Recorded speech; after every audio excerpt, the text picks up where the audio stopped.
if you raise your kids with everything and don't get them used to struggling, then when life hits them in the face, no matter how rich they are, no matter what job daddy gets them, when they get out of college and life smacks them in the face, whether they're trying to stay healthy and fit and they can't, or they're struggling with alcohol, or they're trying to make it through a tough relationship, or whatever, any number of things that make life so hard, they're going to crumble. They're going to crumble unless they have some practice.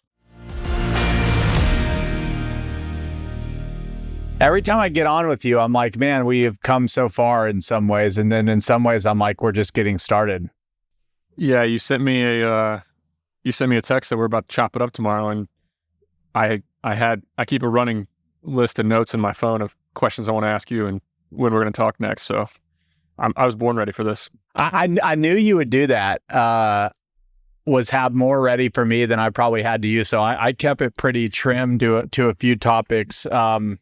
But I think it would just, I don't know if we ever talked about this, but the way that we met was Adam Blake put us together on a text message like 4 years ago, probably. And it's been one of the greatest friendships that I've had over the last 4 years. It's just been, every time we chat more, it just gets better and better. It's cool. Yeah, man, I'm getting more out of it than you would know. So I think when I look back at my career, and I think I said this same thing last time I came on this podcast, but when I was doing my first real estate deals, I talked to Adam Blake first, and he said, you got to talk to Chris Powers. And you're the one who said, hold on, Nick. And you kind of shook me and said, no, you cannot build a real estate private equity company that can last without charging fees. And it's not that you were trying to get me to charge more than what I was worth or rip anybody off. It's that to do this business, you kind of understood that this is an expensive business to do, and there's going to be a downturn. And this was late 2020. And sure enough, 2023, we haven't done a deal a sizable deal in 9 months, but I'm still paying all of my awesome talent, and we're not making a lot of profit, but we're just like, we're in a really good position to keep these great people. And you're not desperate. Not be here today. Yeah, that's right. And on that note, and I'll say this broadly, I'm not picking anybody apart, but often when people are challenging that, sometimes my questions to them will be, well, how many employees do you currently have? And then my next question to them, and people that are challenging that you should charge any fees or anything that's even, worth paying people, how many people do you currently have? And if you were to grow your company to up to 50 people, how would you get there? How would you do it?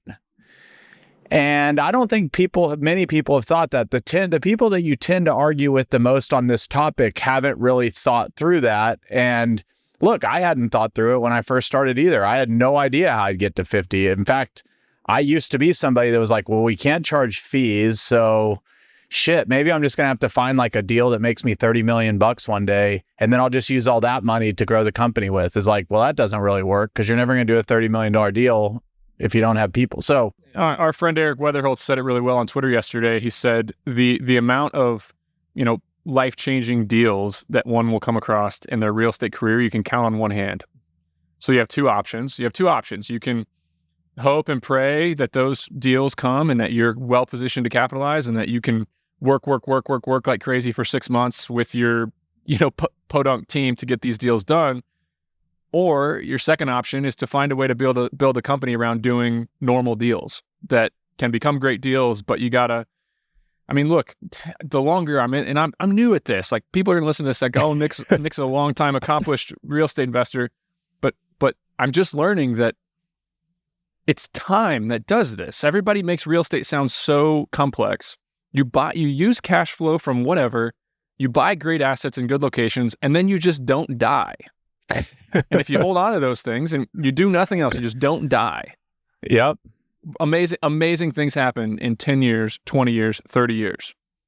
Like that's how all the wealthiest real estate families that I've ever seen do it. They don't put very much leverage on. They don't take very much risk. They hold real estate for a really long time. It's pretty good. It's a pretty good thing. The worst news for people like me and other people is like being active feels awesome. And the actual answer to most people's issues is like, just do nothing. Like you said, just don't die and just hang on. That's the best strategy. Yeah, exactly. All right. we're going to start in parenting. That was the hot topic that came up. We're not going to talk about real estate today, people. If you're if that kills the episode for you, this is time to log off. We've talked about it enough, and I think there's way more important things to talk about on this one. But I thought a good place to start was you started a business with your dad, and I lost my dad 11 years ago. And I tweeted this the other day in anticipation of this the only way I could think to, in business, honor my dad besides how I acted and how I behaved was I was going to name my company after him, a place he grew up. And then that ended up sounding like a company that sold rum. It was called Rumstick Capital. And so I was like, all right, I got to pivot from that. So I guess I'll just try and act in my best behavior and honor my dad that way. But you actually got to start a company with your dad, which I think is so freaking awesome. So let's start there. How did it happen, and what's it been like to work with your father? Yeah, so my dad came from a very traumatic childhood. I didn't know that he came from a very traumatic childhood with physical abuse and emotional abuse from a stepfather. I didn't know that any of that happened until I was raised and out of the house. But my dad kind of changed that trajectory, because when abuse finds its way in, or past trauma finds its way in, or instability finds its way in, it's a common occurrence among generations. It's a really sad part of life, is that kids who are raised by families with trauma and issues very rarely get it together. But I wasn't abused, quite the opposite. I was lifted up and, made confident and, given a lot of great things from my dad. And it's just looking back, like, that is the biggest blessing that I've ever experienced in my life. The fact that I was not raised up in a shitty home with an abusive dad is pretty unbelievable, considering what he went through. But he flipped that script and he changed the trajectory of future Hubers forever. It's pretty freaking spectacular. Did you all get along like good friends, or was he more of like a dad to you? Like kind of a friend, but really like a dad? Mm-hmm. Yeah, it was a respect and a fear and a trust and just a healthy level of all those things. A healthy level of, he was enough of a disciplinarian where I feared him at times. He was enough of a a good mentor where I had great times with him many times. But yeah, he did his job as a dad. Like, he taught me how to suffer with grace. And so he went off. He got me started in my company. If people don't know that, he set me down at the dinner table and he showed me how a profit and loss statement worked. And he showed me a rental schedule for the truck and the lawnmower. And he got me a commercial contract on a property downtown so I could start a lawn mowing company. Fast forward 6 months, I was hiring a high school kid to drive me around when I was 13 years old running a lawnmower, when most 13-year-olds are put in a bubble and protected from the outside world by their parents. It's pretty absurd to think that I was running a 60-inch wide, zero-turn mower in downtown Tell City, Indiana, as a 13-year-old, crossing 4 lanes of traffic to get from property to property. And then 95-degree heat in the summer. That's radical. Like, what my dad did, that's very radical. Most parents would look at that and say, this guy's out of his mind. But that's how he set me off into the world. And when I go to college and think about, hiring that first person for that moving company that I started, it wasn't that scary, because I had to dig a 900-pound mower out of a ditch as a 14-year-old and just solve problems and strap a tow rack to my truck. And even though I didn't have my driver's license, I was pulling the truck around and pulling the lawnmower out of the ditch, because you're just problem solving in those businesses. So, but yeah, my dad by trade was a VP of construction for a very successful developer. He was never wealthy, didn't get paid a ton of money, but he was running a very big business, from site location to where we're going to build basically nursing homes and assisted livings and apartment complexes. Fast forward 30 years of that, he's built 85 $10 million plus buildings with a team of 8 or 10 people in a small town, Tell City, Indiana. He says, Nick, I'm tired of this. Construction's too stressful. The old man's about to retire. The company vision is shifting gears. I can feel it changing. I need to come to work for you. And this was 3 years ago. And I said, Dad, I'm not ready. I don't have the money. I don't have the opportunity. I can't afford you. I can't hire you yet, but let me keep working. And eventually he, 3 months ago or 6 months ago now, he called me and said, Nick, I quit my job today. And I said, well, here we go. You're on the payroll starting today. And it was a pretty awesome feeling. Oh my God, I might just have goosebumps. I'm going to get into that in a second. I want to go back a second though. I have two questions. One, did you actually want to do this lawn mowing business? Like, or were you kind of like, damn it, I don't want to do this? Or were you excited about it? Or was it a negative thing at first that became a positive? Like, what were your emotions at the time that he was like, you're going to do this? I was a 13-year-old and I had no idea how business worked. I had no idea what money was. All I knew is that it was 98 degrees outside and there was trash in these yards and I was sweating, and I just had the emotional stability of a 13-year-old. I cried within the first hour of the very first job because there was trash around the grass. There was trash there. This is outside of a movie theater and a Subway. So and a McDonald's is right next door. There's a trash bag full of people's garbage sitting in the yard. I just mowed over it, man, and freaking spit out shitloads of trash in this yard. And I'm just mowing around. I'm like, damn, this is easy. This mower's awesome. And I'm halfway done with the yard. And my dad shows up and he's like, holy shit, Nick, you're making a huge mess. He kind of starts to discipline me. Then he sees my tears welling up in my eyes and he shifts into caring dad mode and says, okay, we got to pick up all this trash. I spend the next 2 hours out there picking up this trash. And I'm like, Dad, I fucking quit. Like, this is horrific. Why am I doing this? I'm 13. I'm crying. I'm sweaty. I'm soaked. There's big old semi trucks driving by. I'm in the middle of the city. I'm like, what is going on? Pulls me aside in the truck, puts a wet towel over my neck and says, okay, Nick, maybe I did get in a little over your head here. But he's like, you gotta just finish the summer. He's like, I promised my boss that you would be able to do this. I kind of signed you up for this. Either I'm mowing this grass or you are. You just got to finish. And I was like, okay, I'll finish the summer for you. He basically did a little charismatic pump up talk, got me excited again, and got me back out on the mower. Well, that night I went home and I sent invoices for $180 worth of work, and it took me 3-4 hours to mow these lawns. And this is all the while my friends have not even started jobs at Subway yet 3 years later for $6.25 an hour. 2 weeks later, a check shows up for $480. I'm 13 years old. And I was hooked from then on. I didn't complain. Again. I wanted more jobs. I wanted to hire more people. I realized that, hey, I made $43 an hour and I'm 13 years old. Let's fucking go. All right, then that might help answer this next question. What was money like in your household? Was it? You kind of mentioned your dad's career, but was it? Did you feel like it was scarce? How did they teach you about money? So I grew up on a 200-acre farm because my dad's a maniac, and he bought a dilapidated peach orchard out of bankruptcy in 2001. Very cheap. He couldn't sign on the mortgage, so his boss co-signed on the loan and bought part of the property. He bought part of the property back, did a full gut remodel. We moved out to Perry County, Indiana, lived in an RV for 6 months while my dad had to evict people who were like migrant workers who were squatting in the house. We had to gut the house. We found BBs in the wall on the inside of the house, gut the house, gut the kitchen, and rebuild it. He rebuilt it with his hands in his free time while we lived in an RV for 6 months. So we got into an amazing piece of property. It's still in my household. I own that property now today.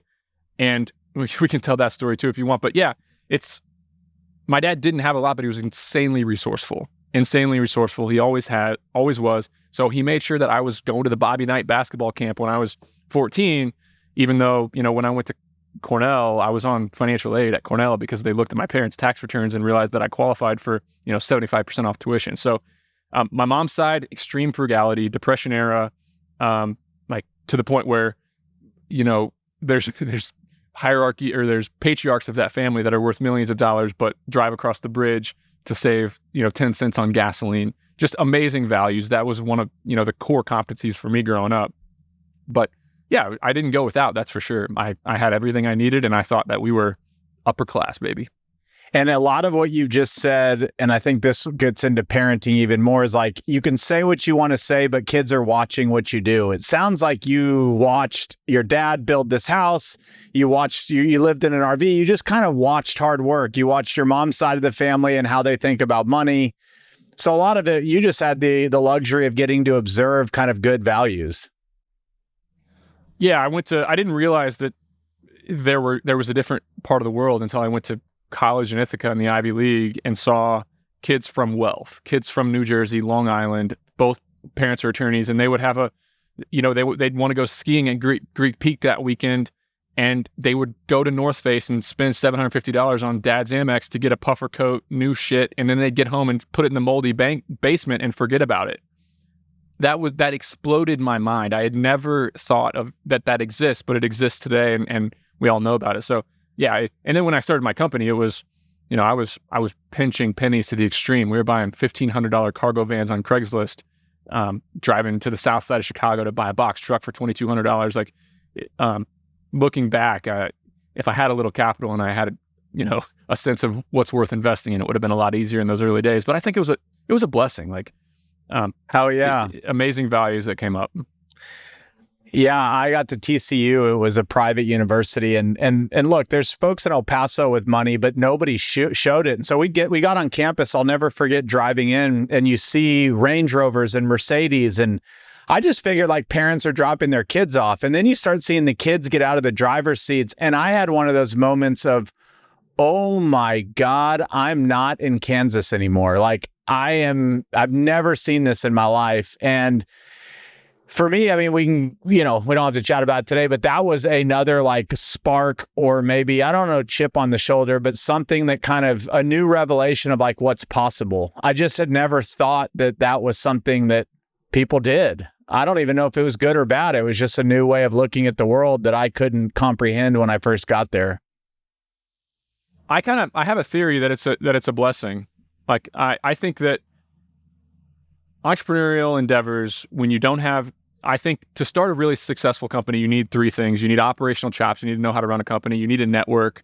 And then you need like your own cash, a little bit of your own cash to start a big company, to do big things. And early on in an entrepreneurial career, you have none of those. I was a college kid running around with no resources, no cash, and no network and ability to run companies.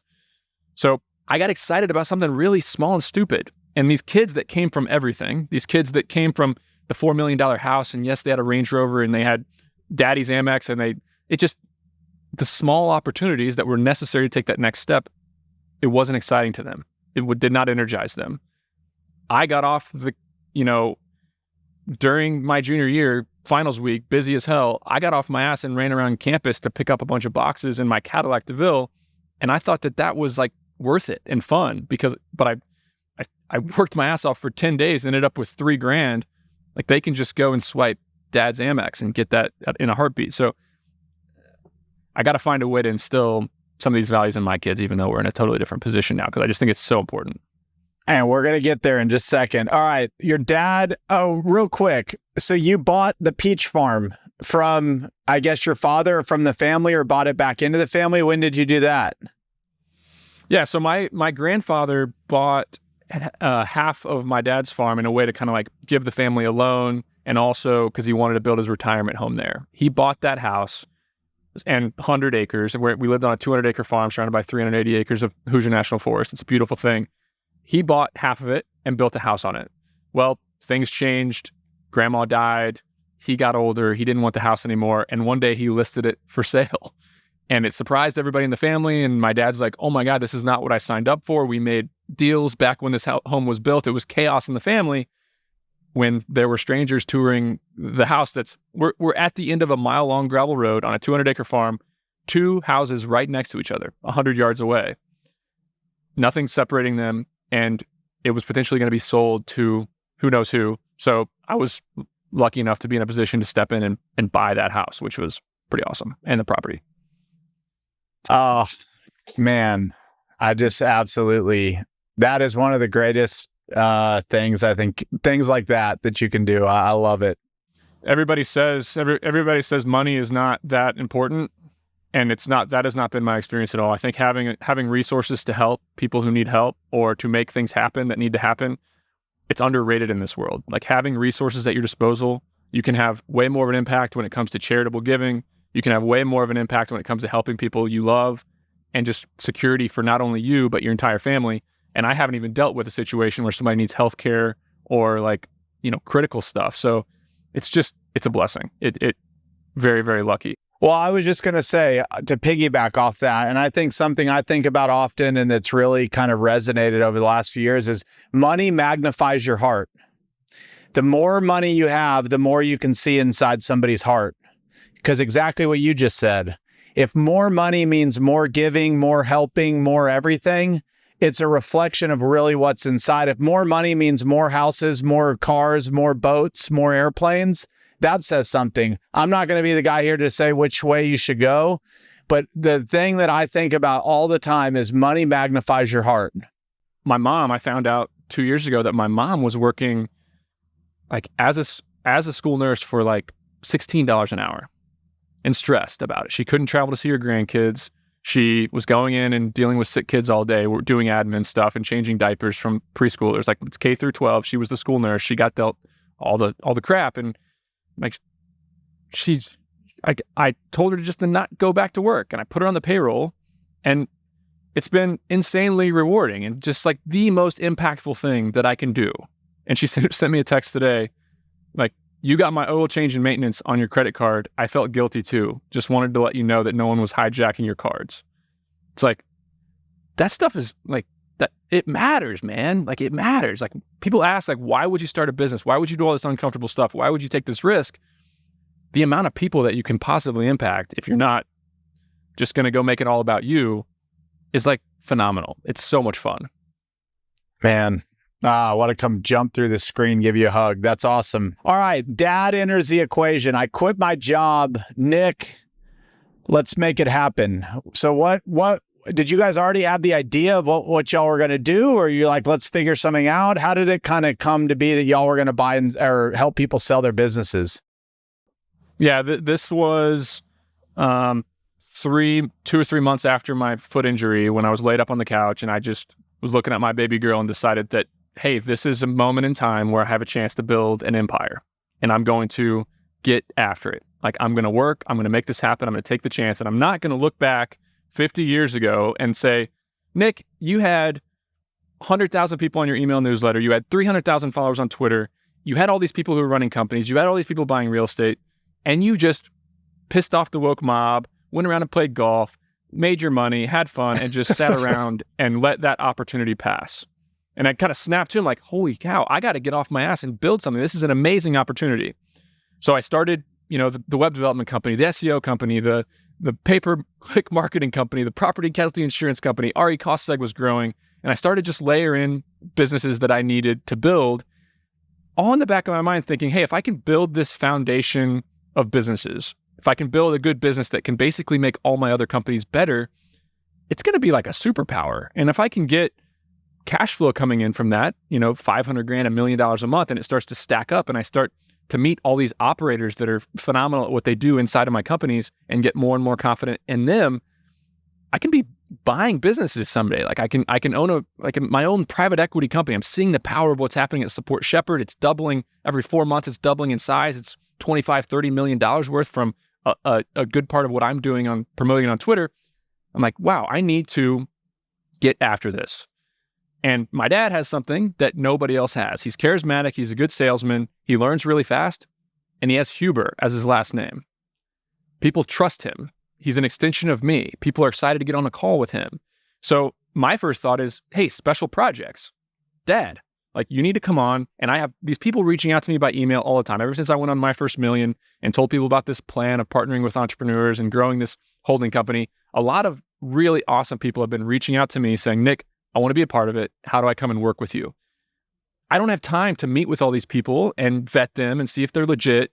So I was just like, Dad, why don't you just start taking these meetings with these people, see if they're legit, add them to your Rolodex, and like maybe we take an equity stake here or there if you think it's worth it. Maybe we hire somebody who you really like. So that was the original plan. Then I just decided we might as well buy and sell some companies. I think a business brokerage where we're buying and selling companies could become really valuable, especially if it grows. Not only can it make some cash flow, but we can see deals. We can get in with these owners. It can be a deal flow machine for me down the road. So I'm just thinking 5 years down the road. And frankly, I could afford to pay my dad his $10,000 a month to come on and work with me. So we decided to start a brokerage. And one of the first people that I put him in touch with was a guy that worked at Blair in Chicago. He was on partner track. He was making $600,000 a year. His name's Tom Dillon. He came in and met with my dad, and my dad called me right after and said, Tom is probably the most competent person I've ever met. We got to hire him today. And I'm like, okay, hold on, Dad. I just put you on my payroll a month ago and you want me to add somebody else. But this guy's a 10Xer as well. And he's really the one in the back end, like with the finance knowledge, with the admin knowledge, with the knowledge of mergers and acquisitions that's fueling it. So yeah, the brokerage is about to go out with about $15 million worth of businesses to sell. We're going to make $700,000 or $800,000 worth of commission if we get these deals in. And the deal flow for new businesses is strong. So I think I'm excited about it. The brokerage is going to be a big profitable part of Nick Huber going forward. Dude. All right. You said a lot. So your dad comes on as special ops, special warfare project guy for Nick. But then you come in and then you say, okay, we're going to start this business. Tom Dillon comes in along the way. But I think the part I just don't want to gloss over is once you nailed the idea, what happened in the preceding? Because we're not talking years of time here. We're talking weeks, months between like concept to like we're open for. So maybe this transcends like how you're starting some of these businesses, and we're not going to go through all of them today. But I think this is the one to talk about. But from the day that you and your dad looked at each other and said, "This is the business we're going to do," what did the next 90 days look like? I move very, very, very fast. So in the meantime, on the back end, I hired a guy named Simon Purdon, who's a ops tech, a systems guy. I hired Colin Campbell, who's an ex-Gary Vee guy who came in to run my content, and he has 3 people working for him now. Simon has a VA and 2 people working for him. And basically, I built a machine that can spin up companies very quick. And I say company, I mean LLC, bank account, Slack channel, website, CRM, the basics of what we need to get people in the door and put a landing page and a website up on the internet.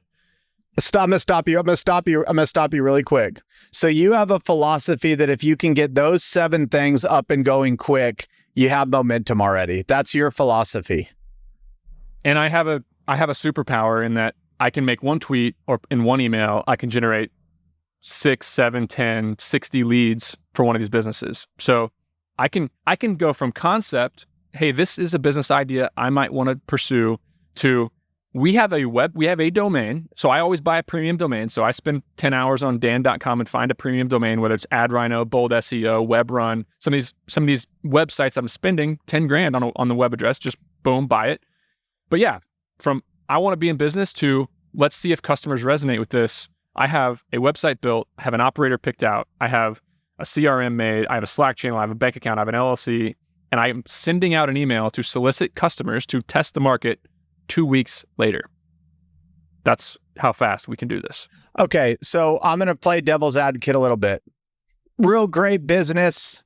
If I'm going to go sell it, man, I want to hire Goldman. I'm going to hire somebody with a brand name. And maybe you're not going after the big companies, but even like I'm going to go find the best business broker in the country that's been doing this for 30 years. Why am I going to, with my badass business with all this cash flow, going to hire a startup with a guy that's very well known on the internet, but he's never sold a business before? That's a great question, Chris. And I get on these sales calls sometimes to try to close these deals. And I'll just say, hey, look, we've never sold a business before. NickHuber.com is not an experienced brokerage. We haven't been around a long time. We don't know precisely what your business is worth. Yes, we have access to all the tools to dive into all the transactions and look at what they're worth. We are going to outwork everybody, and we have distribution. Like, are you going to hire a mid-market private equity company to go sell your $10 million company? Yes, they got more experience, or they're going to put a 27-year-old analyst on it, and they're going to send it out to their email list of people and put it on Biz Buy Sell. Or do you want to list it with Nick Huber and have him send an email to 190,000 people on his email listserv, make 3 tweets about it and get 400,000 impressions and find a buyer that way? And some people know me and trust my personal brand enough to try to sell their companies. And it's not going to be all of them. It's not going to be, and look, this is a business that's going to take years to develop. I'm already seeing it with RE CostSeg. We launched and we were very confident in CostSegs, but it took a while to get the big clients. I have this friend who buys industrial real estate. He buys a lot of it. I texted him when we launched the cost segregation firm. I'm like, come use RE CostSeg. He's like, Nick, we got a contract with a big dog. Why would we use this company? Fast forward a year later, we've done 1,000 cost segs. We got 20 people on the team. RE cost seg is an option for my friend who buys a lot of industrial real estate. Who's the asshole that told you that? It's you. But look, it takes time for these businesses to develop. Yes, I can get the initial traction. Yes, I can get those people who trust Nick Huber enough to come in and try my pay-per-click marketing company, try my cost seg firm, try my insurance agency, to try my business brokerage. But it's not for everybody, and nor can we service everybody right away. We got to build the operations, hire the team. So I looked at it as, hey, Tom and Tim. We hired another guy named Juan Diego. There's 3 people on my brokerage team. If you guys can sell 2 businesses in the next year and bring in $250,000 of revenue, that's a win. That's a win. We're breaking even, and the business will continue to churn on. We will get better, and we'll be able to bring on bigger and bigger, more clients down the road. That's kind of the vision. And just to wrap up kind of the discussion on this, so you guys saw, so you launched website on, leads started coming in. How did you guys get to a bar where, and maybe it wasn't like, again, you're just getting started, so you're looking for clients, but how did you kind of know, like, okay, here's some businesses that we're really going to work with versus these probably aren't worth our time? Yeah, so there's a business that we're going out with next week that's a property management company, a vacation rental property management company in central Indiana, does about $700,000 a year of seller discretionary earnings for the owner. Great little business, almost $2 million of revenue. That's perfect. Like, that's small. Our fee will be $75,000 to sell this company, worth our time, and we're going to find a great buyer for that business. Then we have a laundromat portfolio in central Ohio that we might be coming out. We hope we win this bid. It'll be about $13 to $15 million sale price. Pretty close. The guy who doesn't quite call the shots, but he really likes Nick, and we've got in and pitched their team. I can sell a laundromat and real estate portfolio very well with my audience. So I think it's a perfect fit. But yeah, it's tough. And look, the most fun part of working with my dad, the most fun part is that he never really understood what I was doing.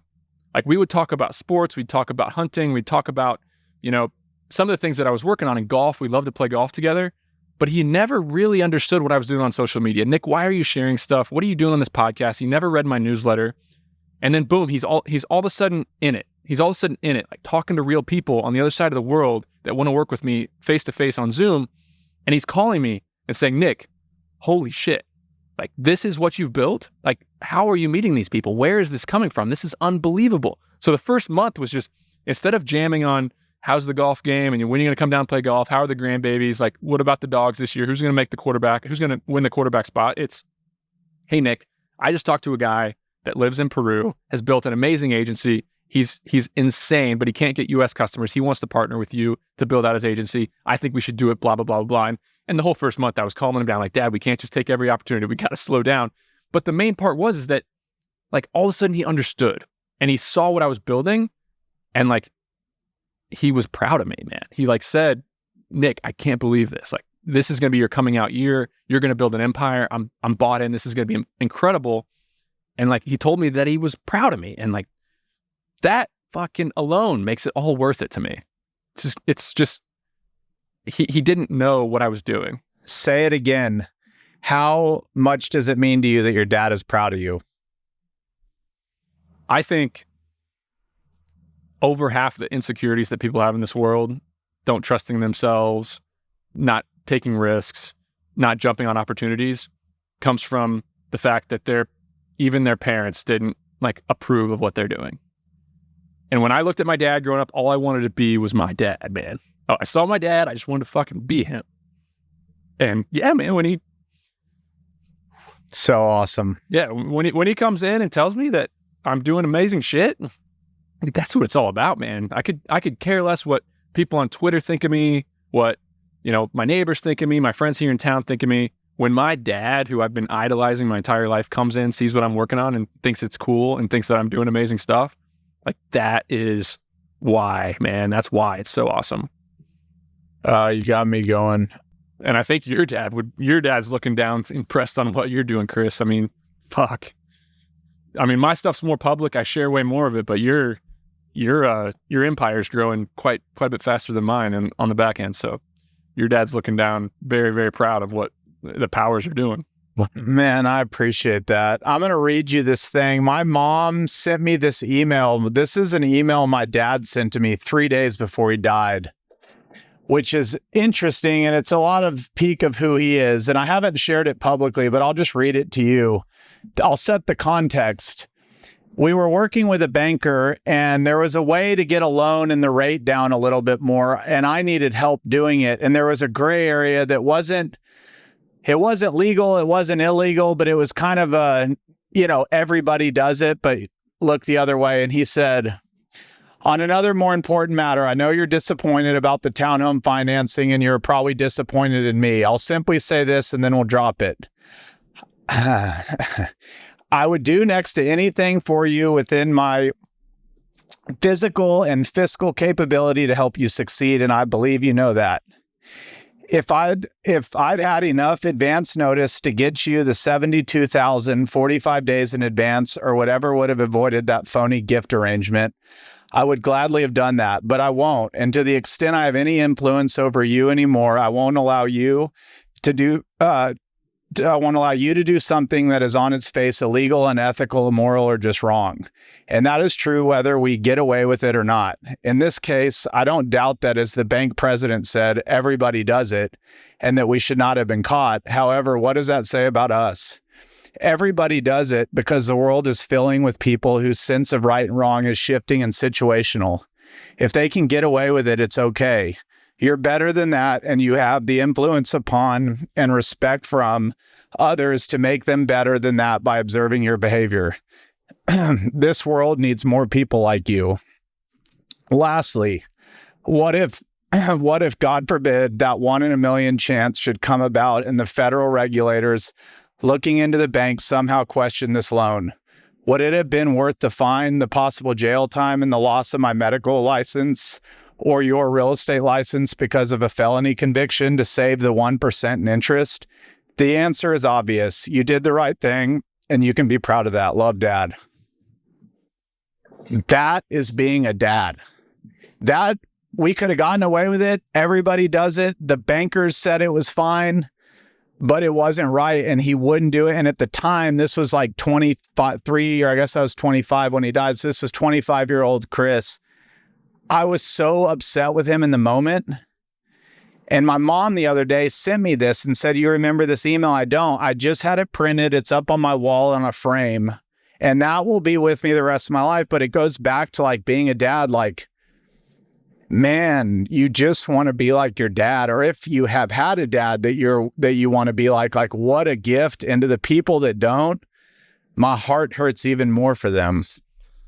Yeah, what he did was left a very, very important lesson with you, man. I mean, he hurt you in the near term. This is so hard as a dad, too. You know it was hard on him. He hurt you in the near term. He hurt you in the near term to help you out in the long term.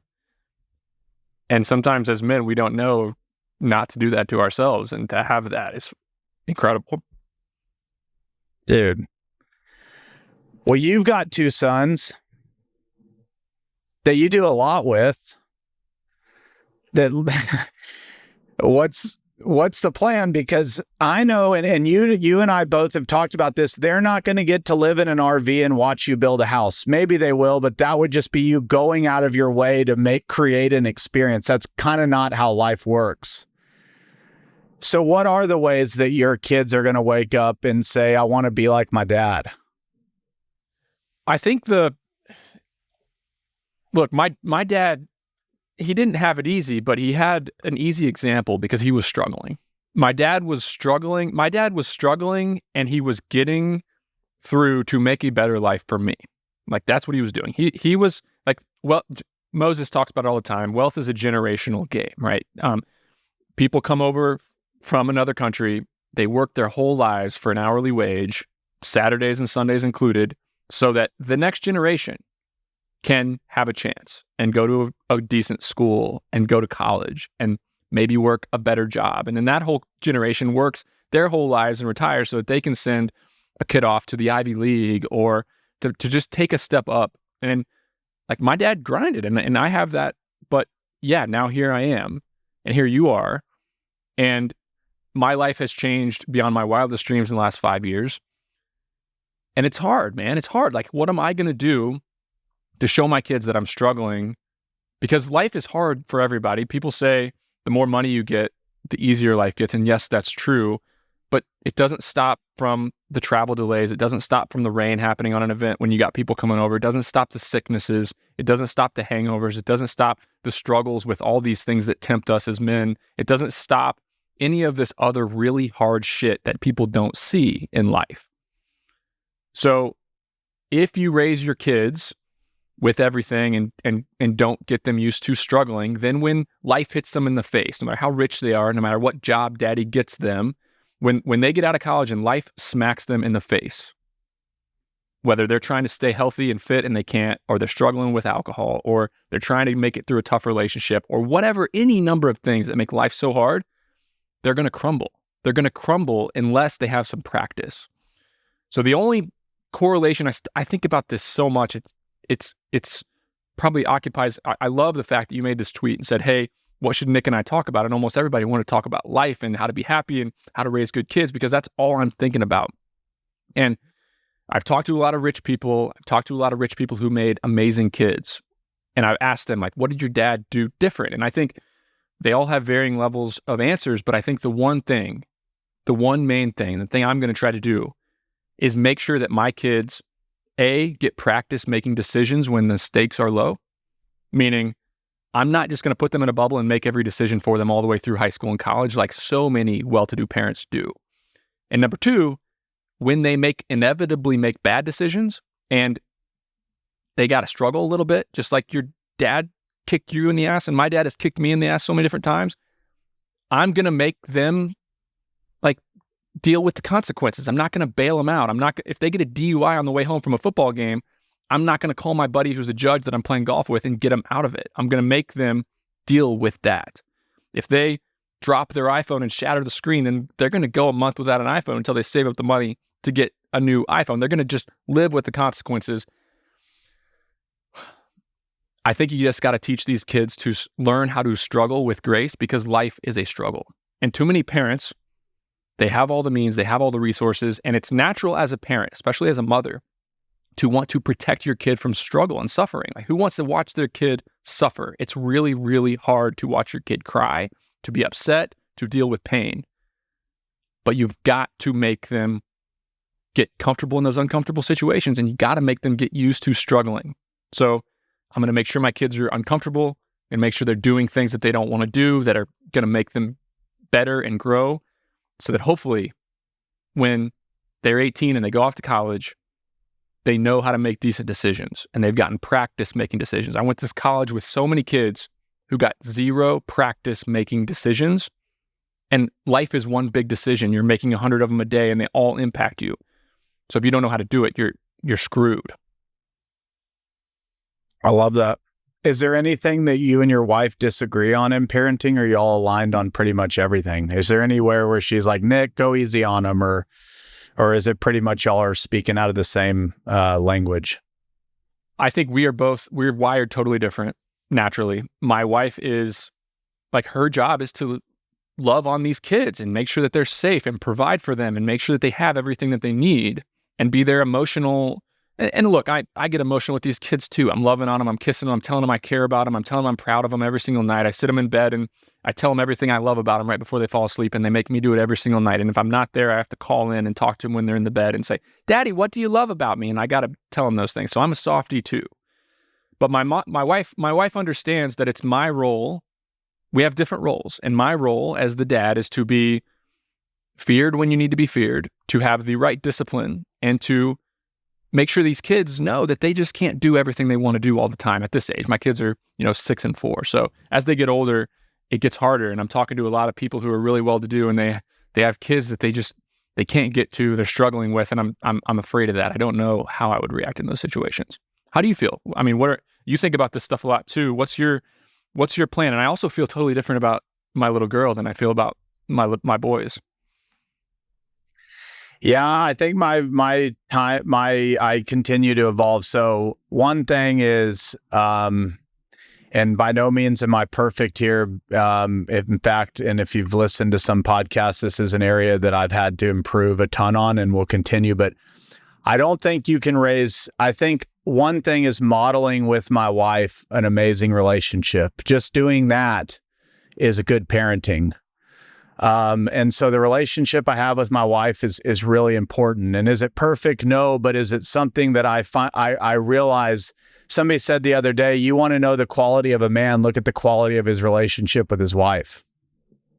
They said something even crazier that really stuck with me. They said, you can tell the heartbeat of a household when a wife or a mother walks around the corner. He said, if I'm a guest in somebody's house and I'm sitting there and I watch the wife walk around the corner and she's stressed and frazzled and has dark eyes and you can just tell she's kind of frantic, that tells me a lot about the husband. But on the flip side, when a woman walks around the corner and she's lighthearted and light on her feet and bubbly, and that also tells me a lot about a husband. And I knew what they meant there. And so that's one thing. The second, and I think you tweeted on this the other day, and I've totally changed my mind on this. You said it, and I've just been reading about it, is as financial circumstances have changed and the ease of some things have changed in my life.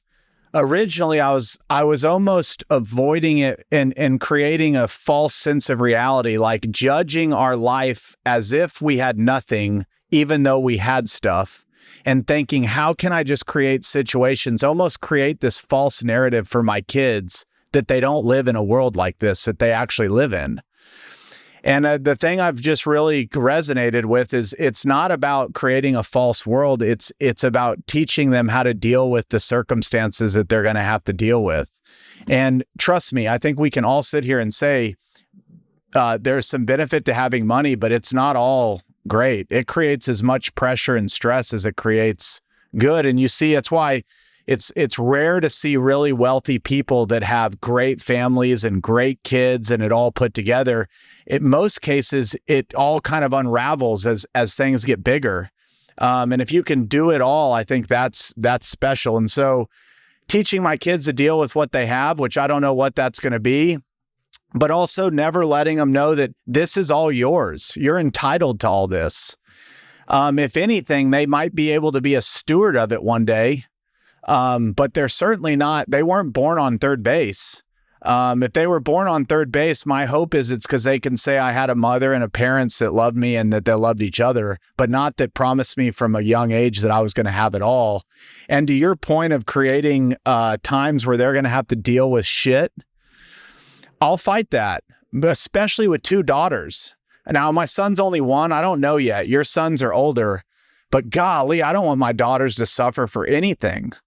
And again, that's just a little girl thing. They're daddy's precious little girls. But I also, you see a lot of, you see the trauma that creates people later in life that have never suffered. Then they get in the real world and it's not even their fault. They just don't know how to exist. So those are some things that come to mind. I have a little girl and I feel totally different about her than I feel about my little boy. Again, I don't want to watch her suffer. I don't want to watch her cry. I want to help in every single way possible. But my biggest fear is that my daughter will become what I refer to as like a bum magnet as she gets older. And these bum magnets are what I call women who are just insanely insecure and they let men mistreat them. I want to show my daughter how a woman should be treated by looking at how I treat her mom. And I want her mom to be very secure and feel safe and feel loved and feel protected and be able to exude and live how she wants to live because she knows that I'm not going anywhere and that she can trust me. And if I raise my daughter with a very secure mother and I convince my daughter how she deserves to be treated by man, I just hope that she has the courage, and it's the hardest thing in the world to do. I hope she has the courage to leave that guy who's going to treat her like shit. Leave that guy who's going to cheat on her. Leave that guy who's going to emotionally bully or abuse and bring her down and tear her down and try to make her insecure. I think I have this theory that 30-40% of men, their whole MO, their whole business is making their wives, their girlfriends, their significant others as small as possible so that they have the most control. And it's so, so, so sad. And I would not want that for my little girl above all else. But it's really hard. Like I want to raise her to do whatever she wants to do. And if she's got the business bug, boy, am I going to develop that. But the odds are she probably won't, just by genetics and how she is and who she is. So I just want her to be able to pick a good leader of the family if that's not going to be her role. And it might be her role. She might be the leader, but if there's two leaders, it doesn't really work well. There's just like how high-powered relationships are really tough on some of my friends and in my experience. But yeah, I'm just going to treat her mom I just want her to watch how a woman really deserves to be treated, and how I'm not just going to call the shots. I'm not going to disrespect her. I'm not going to make, a communist. It's not going to be, I'm a dictator in our house and what I say goes. And, I think that's when my wife and I are such an amazing team, because she is really, really good at reading people. She's really, really good at looking at 4 or 5 factors of a decision and helping me make it. She's really, really good and competent and organized at dealing with our physical world. It's double the job that I have of looking at a computer and try to raise invisible numbers in a bank account somewhere. So having a competent partner is insanely underrated. I didn't know how competent and such a badass my wife was until we started dealing with shit. And kids are hard, and my wife's a rock. My wife is a badass too, and exactly what you just said. You better not clip up what I said either there, because I'll get canceled on Twitter for this misogyny. Yeah, for caring about your wife. Yeah, no, my wife is a badass, and when I really look back, like, my life is made so much better because of her support, and just what she's able to take care of. And I don't care what anybody says, the job that you and I have is immensely easier than raising kids. And I don't always say that in my weakest of moments, but I get left with the kids for 3 or 4 days, and oh my gosh, I'm like a pool of water. I can't keep it going. I'll tell you a quick story, kind of on topic, kind of off topic. You talk about the fear and the love for kids. My wife calls me the other day, and she's like, "Hey, I can't find Connor. That's our middle daughter. I haven't seen her in about 30 minutes. I've been downstairs feeding our 1-year-old." And I'm like, "Oh yeah, she's probably hiding." I'm just going to make it long story short, because we don't have a ton of time. An hour and 30 minutes later, cops are everywhere. Families are in the neighborhood. We've searched every inch of the house. My optimism ran dry at about 45 minutes. And you talk about a fear that you've just never felt before until you think you're missing a child. And your neighbors have pools. You're in a neighborhood where everybody's got a pool and pools, alleys. We're looking, and to be honest with you, just the way it's all oriented. And my daughter, she's 4 years old, but she can get around she can swim. I just wasn't thinking that she had fallen somewhere. I was thinking somebody might have picked her up. And I probably watched too much Dateline or something of that nature, but you go 45 minutes in and I'm Mr. Positive. And then all of a sudden you've kind of searched the block twice. Nobody's found her. Nobody's called. No neighbors have called. And then it starts sinking in that we have a whole nother issue. And I get home. We're about to call Amber Alert. We're about to call the Fort Worth media and make this thing public. We have cops everywhere, families everywhere already in the streets looking. And all of a sudden, cop upstairs, they had still kept searching the house, which I told them was useless, goes, "We found your daughter." And my first instinct was that's probably not good either, that we found her at the house, because we've been screaming her name for an hour and a half. And that little booger. She fell asleep. She fell asleep somewhere. She crawled underneath our bed where we keep suitcases under our bed when we're not using them. That's where we store them.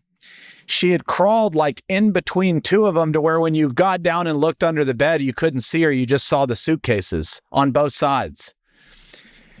And she had fallen asleep, and she sleeps like me. She can sleep through a hurricane. And if you're ever with me, if you're listening to this and you're ever with me and something bad's happening and I'm asleep, I'm sorry, but I'm probably not going to be able to help you because I don't wake up for anything. Same thing with her.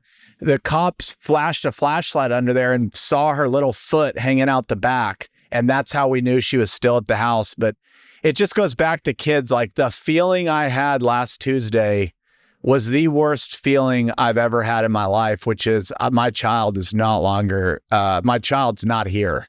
And again, it just reminds you how, like, what's important. Yeah, you hear stories, heartbreaking stories, and look, money, success, fame, none of that protects us from the fear that we all have of losing a loved one, and God forbid a kid. Jesus. One more thing on my dad. I want to say one more thing that I forgot. I think it's another thing that's so rewarding about this is that I think my dad found his thing. And when a man finds his thing, and when he finds something that he's good at and he sees potential in and he sees the ability to grow a big ass business, like my dad just didn't have the internet. Like he was phenomenal at what he did. He's insanely talented. He just didn't happen to become an influencer at 29 years old like I did and just get the world of opportunity thrown at him. But the guy's a killer and he's on there and he's doing these deals and he's talking to these people. He's making things happen. And I can just see it, and he can see it. He can see building a brokerage that's doing, 10 million a year of revenue with 5 or 10 reps, and he's traveling around playing golf with people. He can see it, he can feel it, and he's having a freaking blast. And it's just, that's part of the fun too. If this thing goes, if this business pops, and I don't know if it will, but if the business goes, he will have built it. I am not helping him. I am ignoring his calls. I'm saying, Dad, figure it out. Do what you want to do. And if he builds it, he's going to say, I freaking built that. And like, what man doesn't want to do that crap when he quits a job that he's been working at for 30 years? And on that point, if you're watching this on YouTube, or it'll be in the show links, but it's called You Have What It Takes. What every father needs to know. And the skinny of it, it's only 50 pages. If you're looking, you can see it's a thin little book.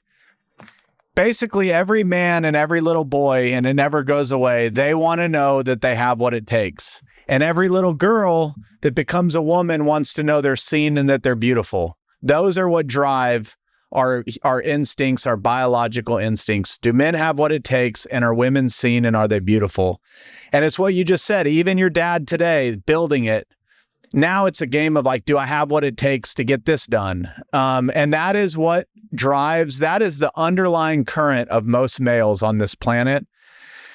And the answer is, yeah, we all have what it takes. And the world today is designed in a way that it often makes you feel like you don't. Social media has been the gasoline on humanity to make a lot of men in this world feel like they don't have what it takes. And especially women feel like they're not beautiful enough, or they're not seen, all you see.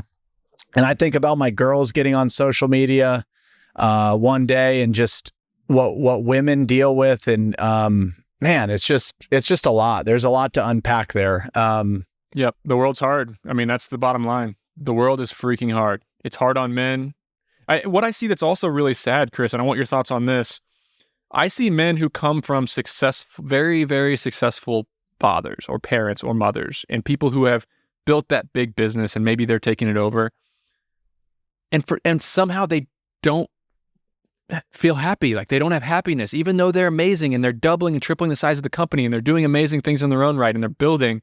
They just have a chip on their shoulder because, and rightly so, a lot of the jealous crabs in a bucket, these people who just want to see people lose, will make these remarks like, oh, they're just doing it because daddy built it, and all these things that are so cruel to a man, and they put the knife in and twist it.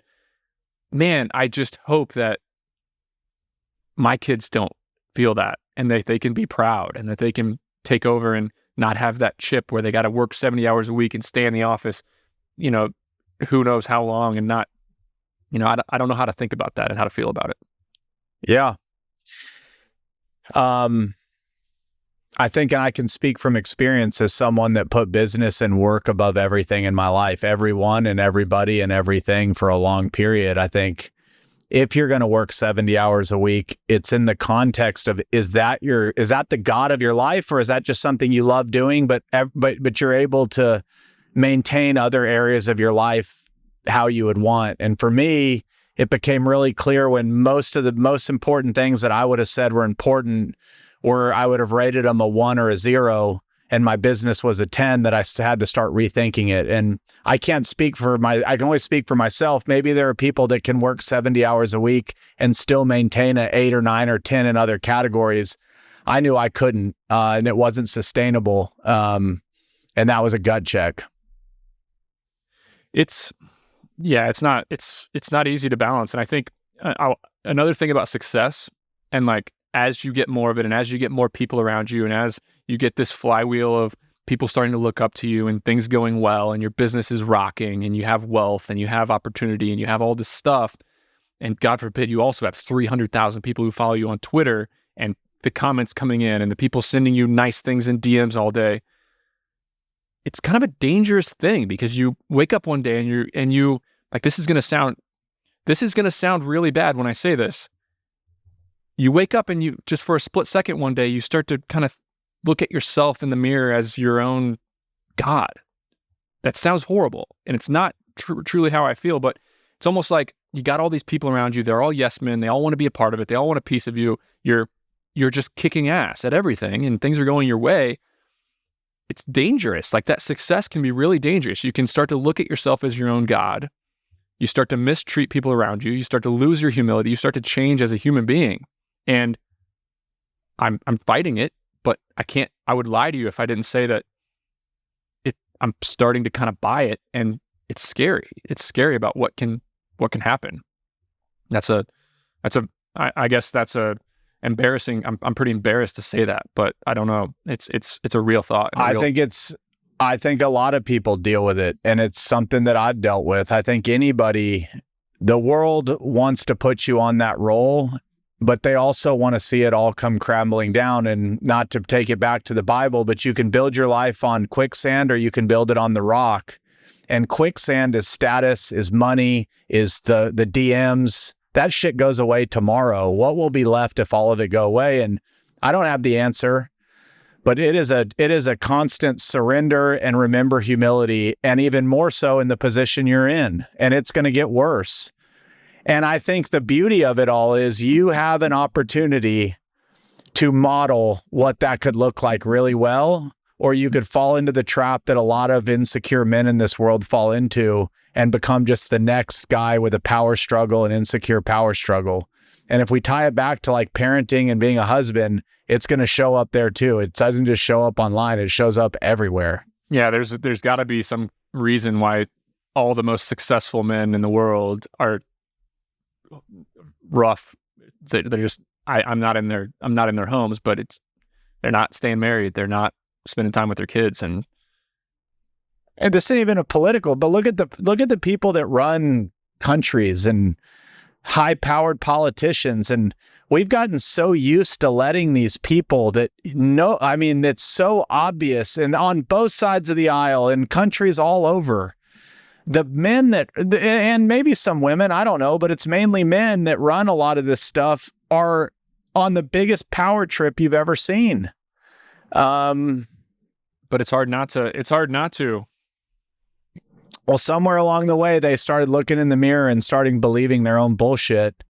For me, like the problem with my path as a social media influencer, I know that to get to that next level of Grant Cardone, Ty Lopez, Tony Robbins, these people who, like, there's influencers and then there's there's C and D list influencers. I'm a C and D list influencer right now. I'm famous in our own little community on Twitter. But to get to that next level, there's one way to do it. And you have to yell down people's throats how awesome you are and how much money you make. And you have to take pictures of yourself at your really nice real estate and on your private planes. And like, I know that I have to do those things to get big. I know that I'm going to have to do some of that stuff. And I got to tell people how much money I make, which I do. And then people just start to come and they start to want a piece of you. And look, the world is everybody in the whole world is selfish. Like, newsflash, everybody in the whole world is selfish. I'm selfish and other people are selfish. Luckily, two people who are selfish can work together and have a mutually beneficial relationship that's very prosperous. Men and women, married couples are both selfish. We're doing it for ourselves. Business is no different. Like, I'm interacting with every single person because I'm selfish, but when I'm tweeting and when I'm writing online, I have people coming all over the place. Hey, Nick, I want to be a part of what you're building. I want to come work for you. I have to also understand that they don't like me just because I'm Nick and they want to help me. They are selfish as well. So if this all goes away, I'm going to be standing alone with the core relationships that I build and the people that I care about and the people that care about me. So staying focused on the close to home stuff is, easy to get distracted away from. Well, I will continue to challenge you because I don't think I'll be the first one to say that might be the playbook that you've seen, and you're just going to become like all the rest of them, a famous guy that hates himself. Those people aren't happy. Those people are not happy. You already know you're not going to be happy doing it. That's a playbook that somebody said, but you don't have to do it. The most famous human being of all time, whether you believe in him or not, might be Jesus Christ, did the absolute opposite of everything you just said. And there's a reason why this day and age, whether you believe in him or not, he still exists and might be the most famous name that there ever was and did everything opposite. And I think we're at a point in the world has gone far. I mean, I think we're all experiencing that now. The opportunity to be the guy that did it differently is bigger than ever. When it's darkest out, a little light shines the brightest. And I would just challenge you with your platform and everything that you've been given, you have a choice to make.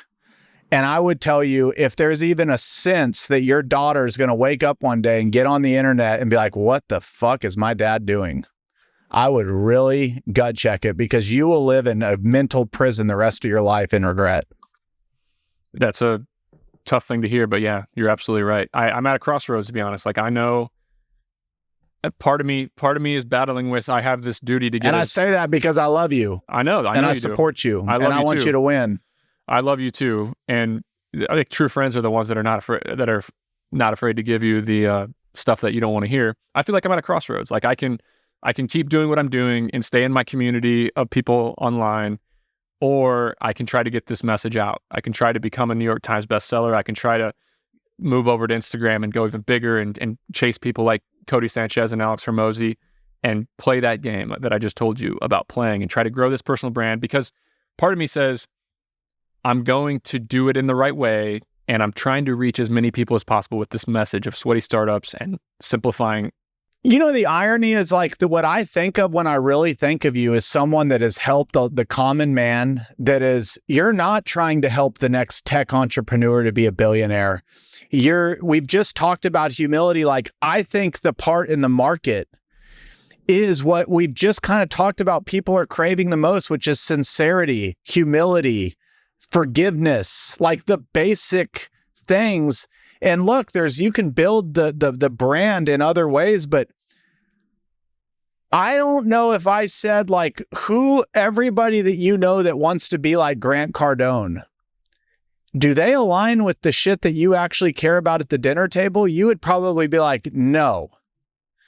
I think your message in the sweaty startup world, just a sweaty startup, is humility. That's like another way of saying humble yourself and do something that you don't have to be the king of the world for. You've already laid that foundation.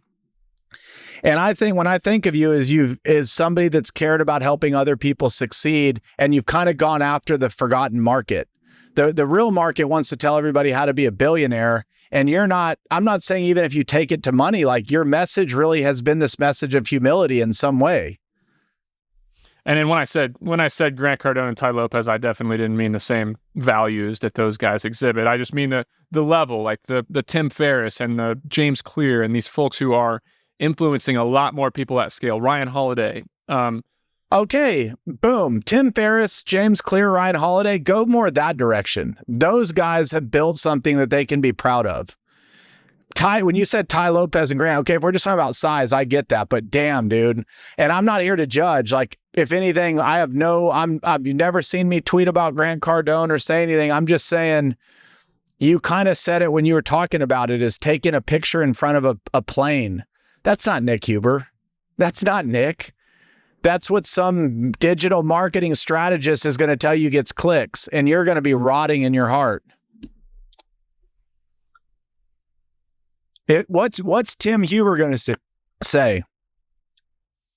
I mean, yeah. Look, I made a mistake when I said Grant Cardone and Tai Lopez. Yeah. I know what you meant. You meant. I just mean, like, try to grow this thing to reach more people and try to grow this personal brand to where that I am fighting against. Okay, yes, there's the people who idolize, Chamath and these tech moguls who have built these giant companies and have all this influence. And then there's the guy who's going to stick up for the little man, and Cody's doing a lot of it, which is great. And I think it's an important message. So I'm kind of torn on how big do I try to go with this personal brand.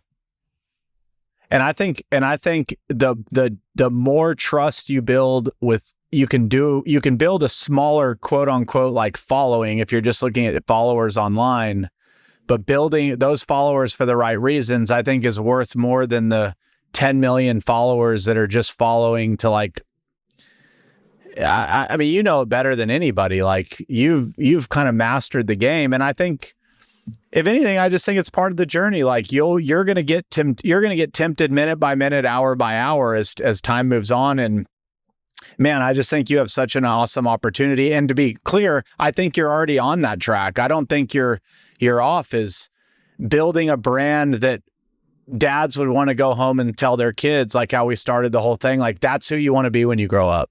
Beautiful advice. I was going to ask you what you think. Well, I was going to ask you as part of this, like, what do you think I'm missing? What do you think I could be getting wrong here? And I think you just answered it in the last 10 minutes. I think you just got to think about your kids. One day they're going to be able to get on the internet and read, and they're going to see everything you've ever put out there. And some things you'll be able to say, kids, I was young, I was dumb, I'm learning. This is how it went. But that's the world we live in today. Like eventually, like when we grew up, you kind of didn't know what your dad did as a teenager or in his 20s. Like he kind of told you, and maybe you see some photos, but like there's no proof of any of it.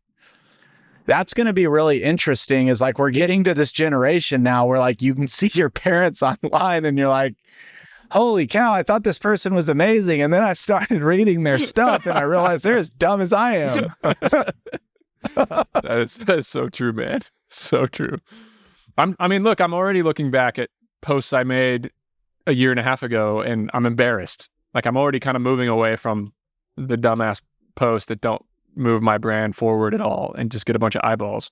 But yeah, it's a tough balance. It's a tough balance. Like people trust the source to the extent that the source has proven that they're actually who they are. And so many of these gurus and these moguls, they don't open the books. They don't show people what they're actually doing. They don't share the ins and outs of their deals and how they're making money, where they're losing money, where things go wrong. And so I want to flip the script there, at least when somebody doesn't like me on the internet, that's great. But you can't say I'm not just putting myself out there. Like I am putting myself out there and learning a shitload. Like if I didn't put myself out there, I wouldn't be able to get this advice from you right now. It's a beautiful thing. Dude, and then I'll say this, and I've said it on, I think one of the greatest gifts that you have that I've noticed is your willingness for like raw feedback and then what you do with it. And you don't take it personally. And you're just biased towards action. I've never met somebody that I've taught that like the next day was doing it better than I did. I mean, you take things seriously and then you're willing to kind of pivot. You don't live on one road and my life has been set because this is who I am and I'm not going to change it. And you model that really well. I mean, look, yeah, you've said some controversial things and we can laugh about them. I've always said, if you know Nick, you know that's not Nick. It's a strategy. And my guess is 5 years from now, your strategy will look different than it does today. And that's, but I just think I would just say, to which much has been given, much is expected. And you have a real opportunity to be a difference maker and not just follow the path. You can blaze your own trail. And I think my job as your friend is to try and at least be somebody that is trying to push you in the right direction, because I need that leadership too. Yeah, I try to surround myself with people, like a short list of people that can tell me that I'm messing something up, and I'm gonna listen because they're probably right.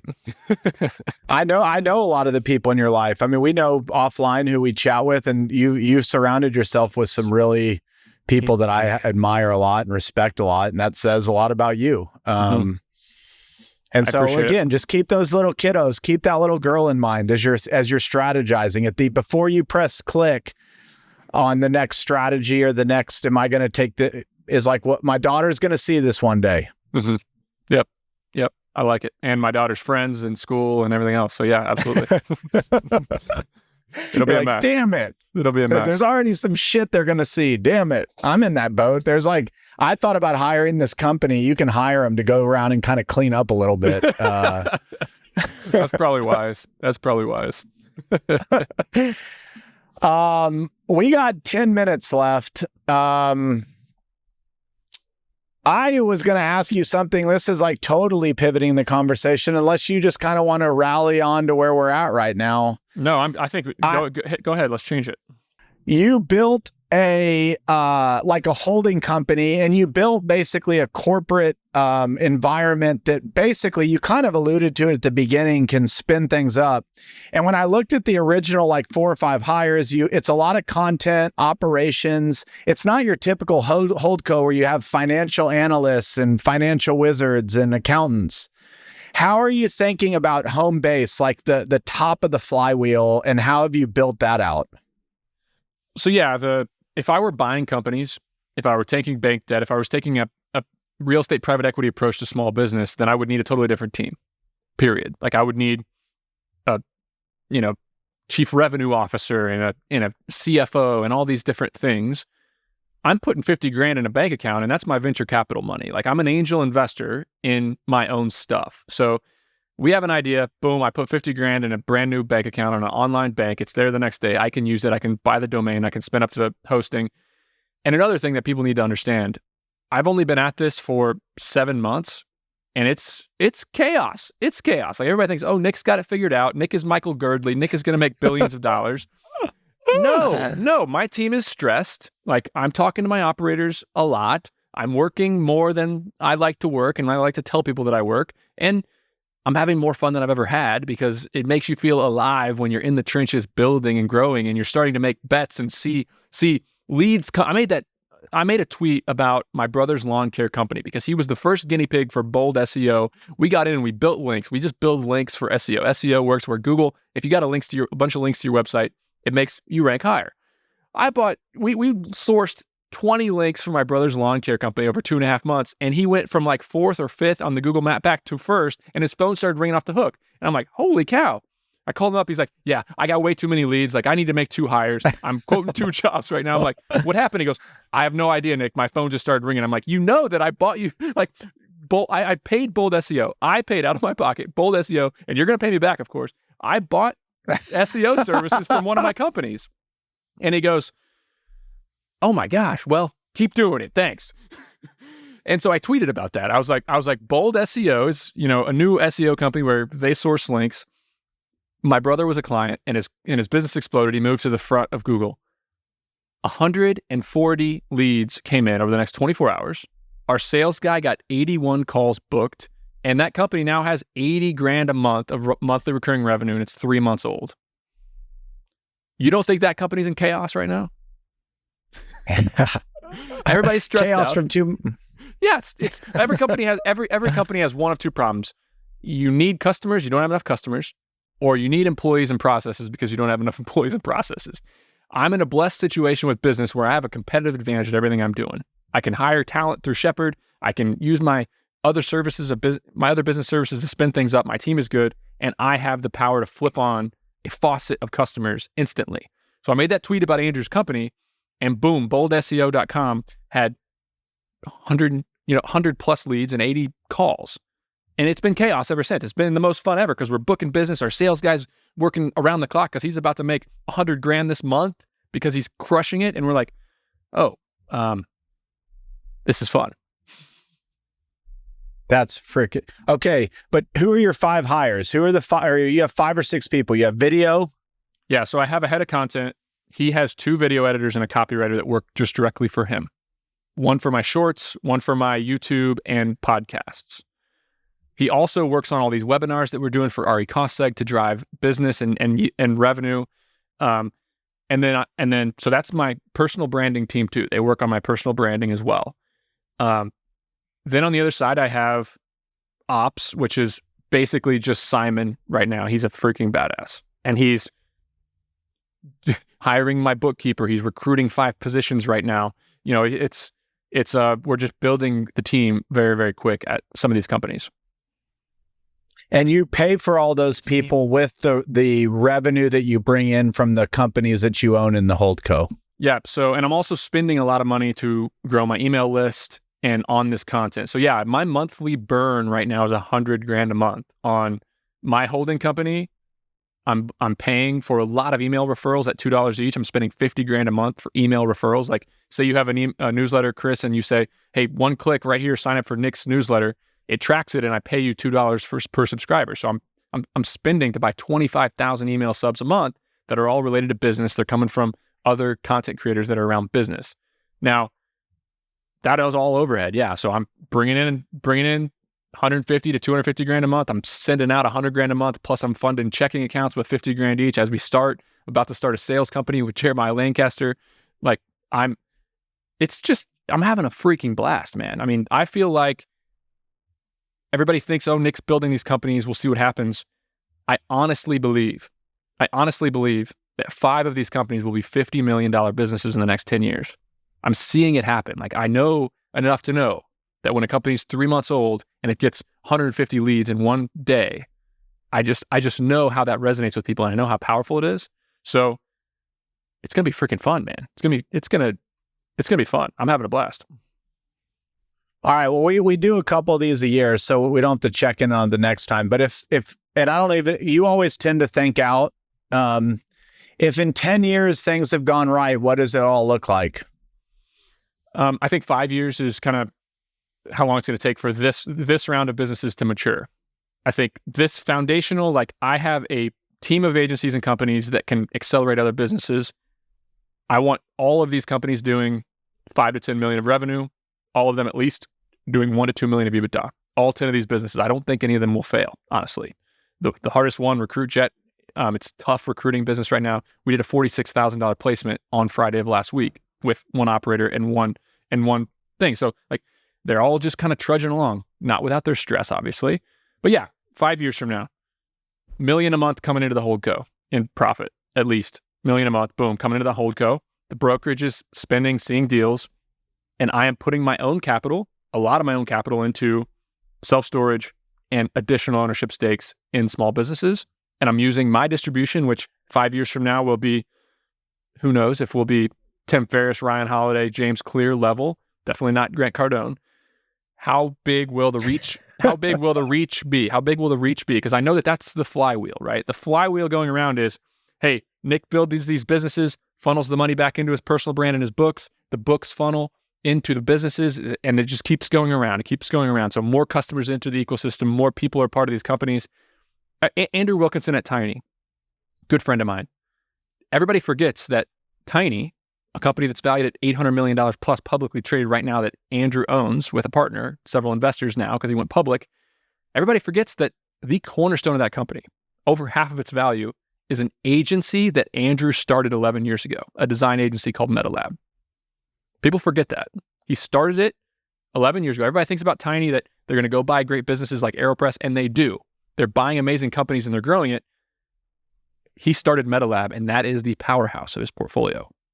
That's my plan as well. I mean, I want some of these companies to rise to the top. And 3 years from now, I'll have operators in all these businesses. They will have made a bunch of hires. And the beautiful thing is we're making hires at all these companies and seeing what these employees have, seeing who's got it. We have a guy named Andres who works at our storage company. The kid is insanely talented. We got him in at $1,500 a month. He was a Twitter hire.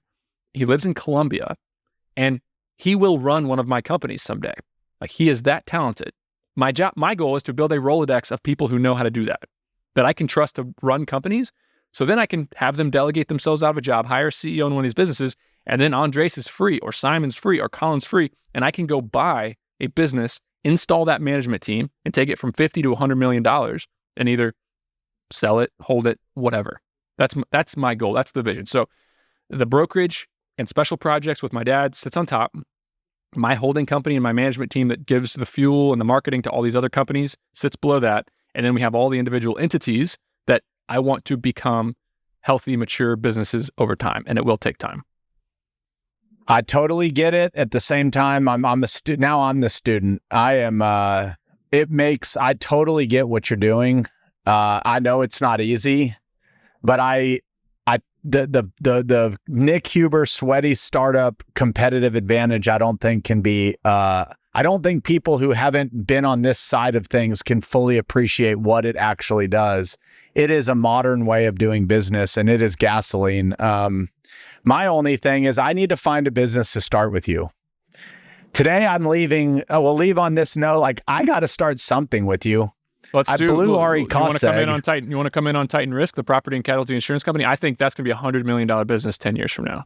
I think Titan Risk, the property and casualty insurance, we have a great operator, and my business partner, Dan, is the CEO, and the insurance industry sucks. And we are moving away from the traditional golf producer that plays golf and sends your renewals in and just has you and raises the rate to a more of a consulting model where we are busting our butt to explore all markets at all times and just become a better brokerage. Like, it's not, the business model itself is not broken, and that business is taking some time. I'm investing pretty heavily into that business right now. It has done almost nothing in revenue, and I'm spending 20 grand a month on payroll, but it's a monster. And as it builds and as it grows, it's going to be a very, very good business.